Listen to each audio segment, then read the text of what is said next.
Mix by Rajnish प्रेमी यादव।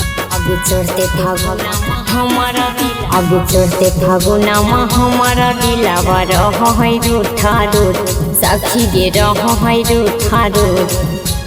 लाज के बतिया कहियो का हमसे बोला न जाओ झूठ, पियावा पी के जाओ सूट देवरा माजा ले है लूट, पियावा पी के जाओ सूट देवरा माजा ले है लूट, पियावा पी के जाओ सूट।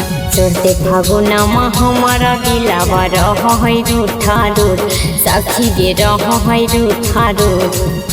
लाज के बतिया कहियो का हमसे बोला न जाओ झूठ, पियावा पी के जाओ सूट देवरा माजा ले है लूट, पियावा पी के जाओ सूट देवरा माजा ले है लूट, पियावा पी के जाओ सूट।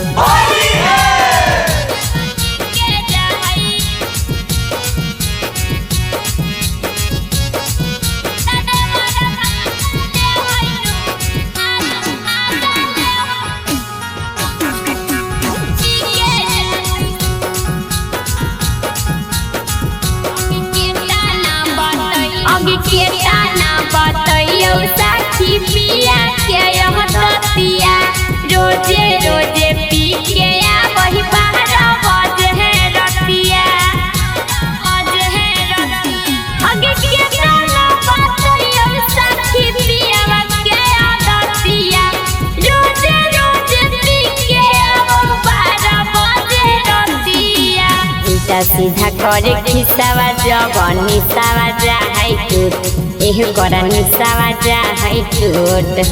रोज मांगई भोरावा में खाए लगी सबूत, पियावा पी के जाए सूट देवरा माजा ले है लूट, पियावा पी के जाए सूट देवरा माजा ले है लूट, पियावा पी के जाए सूट।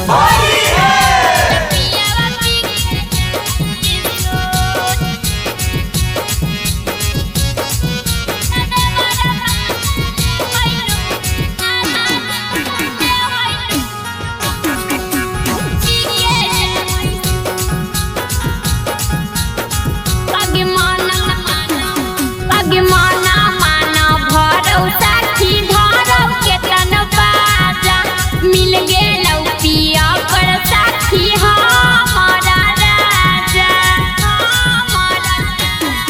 आगे मना मना भरौ साथी धरौ के तन बाजा।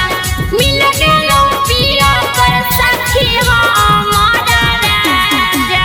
प्रेमी रजनीशा के चक्कर में पड़ के कहरम गेलै फुट, हाँ हमारा कहरम गेलै फुट। सुमन सुगनिया कनिया बन के दिया है फूटा फूट, पियावा पी के जाए सूट देवरा माजा ले है लूट, पियावा पी के जाए सूट देवरा माजा ले है लूट, पियावा पी के जाए सूट। शिवांशु रिकॉर्डिंग स्टूडियो बानावर बिशुनगंज।